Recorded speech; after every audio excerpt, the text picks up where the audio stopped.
Hey, what's up, guys? How's everyone doing? It's Fantasy Football Guy here, back with my top 10 wide receiver PPR rankings. So, at number one, we have who else but Antonio Brown. He's consistently been the number one overall pick at wide receiver for the last about 4 years or 3 years. He's consistently going to put up at least 1,200 yards, 1,300 yards, and like 10, 12 touchdowns in that offense.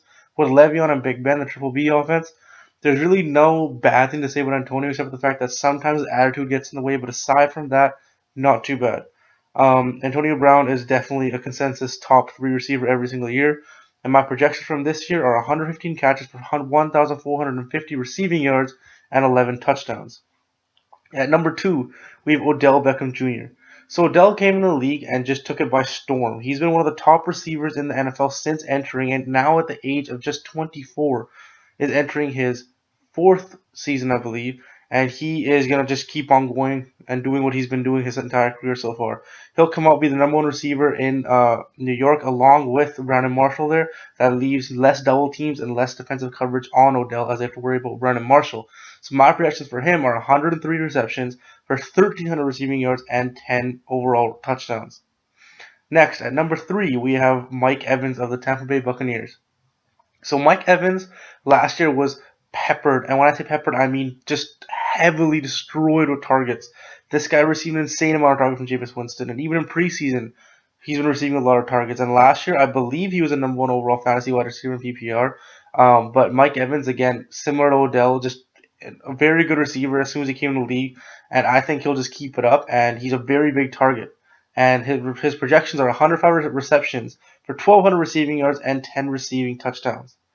Now, at number four, we have Jordy Nelson. So Jordy Nelson led the league in touchdowns last year, and even though he didn't receive the ball or catch the ball as often as other receivers who were in the top 5 and top 10, he makes up for it with touchdown production.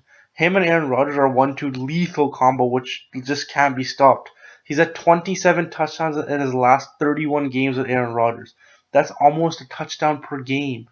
So which is why when you look at the projection, which are coming up any second now, he's a very large touchdown percentage. For example, right here, 95 receptions, 1,100 total yards, but 12 receiving touchdowns. I put a little bit of regression because I think he could, but at the same time, I'm not sure. So number five, Julio Jones. This might be very low for some people, and they might not like the reason why I have him at number five.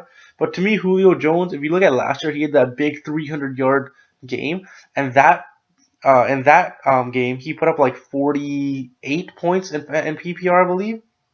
Which, if you take that game out and use his average, he was wide receiver 16 or 17. So Julio definitely, I think, will bounce back and have a more consistent season, which is why I put him at 85 receptions for 1,250 receiving yards and 7 receiving touchdowns due to his generally low amount of receiving touchdowns. Number six, AJ Green. So AJ Green was injured last year, but before getting injured, was easily a top three receiver. He was up there with Antonio Brown, Mike Evans, and himself, and Odell.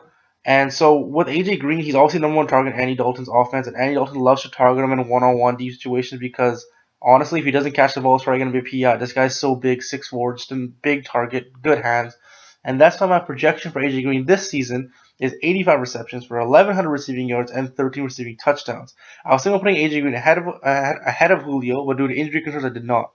So number seven is Michael Thomas. So personally, in a keeper league, which I'll be showing you guys my draft of, I have Michael Thomas, and I'm a big Saints fan. And so I think Michael Thomas will do even better this year than he did last year as a rookie. He set rookie records. He set every single wide receiver rookie record for New Orleans.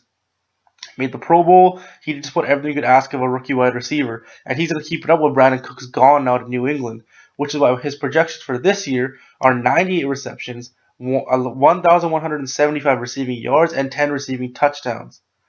Next, his ex-teammate, Brandon Cooks. So Brandon Cooks was traded to New England this offseason, and that was a lateral move in my opinion with a full roster with Gronk and Edelman and everything. And Brandon Cooks probably will catch a lot more balls in New England now due to the fact that Edelman tore his ACL. Prior to this, I had Cooks at 12 or 13. Those are the two spots I had him at. Now I've got him at number 8, and his projections for this season are 100 receptions, 1,100 receiving yards, and 9 receiving touchdowns. Even though he's had better production in New Orleans, that's just what I put him with. Wide receiver number 9, T.Y. Hilton. So T.Y. Hilton is a talent. At 5'9", led the league in receiving yards with over 1,400. But the reason he's not ahead of Julio in my rankings is because Andrew Luck is not in the mix right now. Andrew Luck came off an injury and might not even play week 1 or week 2. Scott Tolzien, in my opinion, will go towards Jack Doyle more often or Moncrief or Parker due to them being bigger targets, which is why I have Ty at 85 receptions, 1,200 receiving yards, and due to his small stature and production, 5 receiving touchdowns. Last but not least, Terrelle Pryor Jr. So Terrelle Pryor just played in Cleveland last year, his first year as a full-time receiver, hit up over 1,000 yards and had 4 touchdowns. I think Terrelle Pryor is going to replace the Pierre Garçon and Deshaun Jackson production. I think Josh Doctson will have no more than 800 yards, meaning Terrelle Pryor could have 12 to even 1,500 receiving yards, somewhere in that range. But obviously, temper expectations. I think that he will be a very productive receiver and will get a big jump with 80 receptions, 1,050 receiving yards, and 8 receiving touchdowns. So this is my wide receiver rankings. I'll have my tight end rankings out later today or tomorrow. So I just want to thank everyone for watching. So like, comment, subscribe. Thanks, guys. Peace.